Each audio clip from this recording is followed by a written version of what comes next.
ബാബു ആന്റണി വിവാഹത്തിൽ നിന്ന് പിന്മാറിയപ്പോൾ മരിക്കാൻ തന്നെ തീരുമാനിച്ചിരുന്നുവെന്ന് ചാർമിള. അതിനുവേണ്ടി തന്നെയാണ് ഞരമ്പ് മുറിച്ച് ആത്മഹത്യക്ക് ശ്രമിച്ചത്. കൈയിലെയും കാലിലെയും ഞരമ്പ് മുറിച്ച് ആത്മഹത്യക്ക് ശ്രമിക്കുകയായിരുന്നു. അന്ന് ഉഷാറാണി വന്നതുകൊണ്ട് മാത്രമാണ് താൻ ഇന്നും ജീവിച്ചിരിക്കുന്നതെന്നും ചാർമിള പറഞ്ഞു. ബാബു ആന്റണി വിവാഹത്തിൽ നിന്ന് പിന്മാറിയതായിരുന്നു കാരണം. ജീവിച്ചിരിക്കണമെന്ന് തനിക്ക് ഒരാഗ്രഹവുമില്ലായിരുന്നു.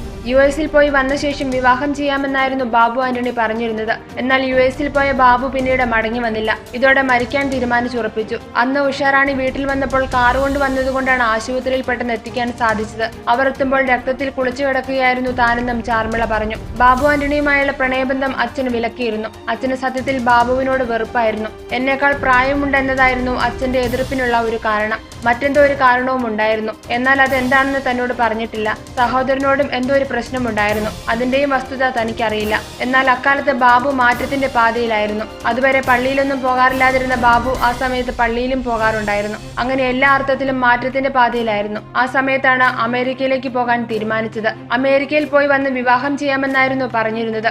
എന്നാൽ പിന്നീട് ആൾ തിരിച്ചു വന്നില്ലെന്നും ചാർമിള പറഞ്ഞു. ഈ മനോവിഷമത്തിലിരിക്കുന്ന സമയത്താണ് സീരിയൽ താരം കിഷോർ സത്യയുമായി അടുക്കുന്നത്. അടിവാരം സിനിമയുടെ സെറ്റിൽ വെച്ചാണ് അടുപ്പം തുടങ്ങിയത്. പിന്നീട് അത് വിവാഹത്തിൽ കലാശിച്ചു. എന്നാൽ ആ ബന്ധം ശരിയായ അർത്ഥത്തിൽ നീണ്ടുനിന്നത് 3 മാസം മാത്രമാണ്. താൻ ഇന്ന് ഏറ്റവും കൂടുതൽ വെറുക്കുന്നത് കിഷോർ സത്യയാണ്. 2 ബന്ധങ്ങൾ തകർന്നിട്ടും താൻ തളരാതെ പിടിച്ചു നിന്നു. ആ സമയത്താണ് സഹോദരിയുടെ സുഹൃത്ത് രാജേഷ് വീട്ടിൽ നിത്യസന്ദർശകനാകുന്നത്. രാജേഷ് തന്നോട് പ്രണയം പറഞ്ഞു. ആദ്യമൊന്നും താൻ അതിനെ പ്രോത്സാഹിപ്പിച്ചില്ല. എന്നാൽ പിന്നീട് രാജേഷിന്റെ നിർബന്ധത്തിന് വഴങ്ങി വിവാഹത്തിന് തയ്യാറാകുകയായിരുന്നു. വിവാഹം രജിസ്റ്റർ ചെയ്യുന്നതിന് തൊട്ടു മുൻപാണ് രാജേഷ് തന്നെക്കാൾ പ്രായം കുറഞ്ഞയാളാണെന്ന് മനസ്സിലാക്കുന്നത്. വിവാഹം ആലോചിച്ചാകാം എന്ന് താൻ പറഞ്ഞെങ്കിലും രാജേഷ് സമ്മതിച്ചില്ല. ആ ബന്ധത്തിൽ ഒരു കുട്ടിയുണ്ടായി. അവനാണ് ഇപ്പോൾ തന്റെ എല്ലാം. രാജേഷുമായുള്ള ബന്ധവും അധികകാലം നീണ്ടുനിന്നില്ല. എന്നാൽ രാജേഷ് ഇപ്പോൾ അടുത്ത സുഹൃത്താണ്. ചാർമിള പറഞ്ഞു നിർത്തി. For latest news, like, share it and subscribe to Star Sun News.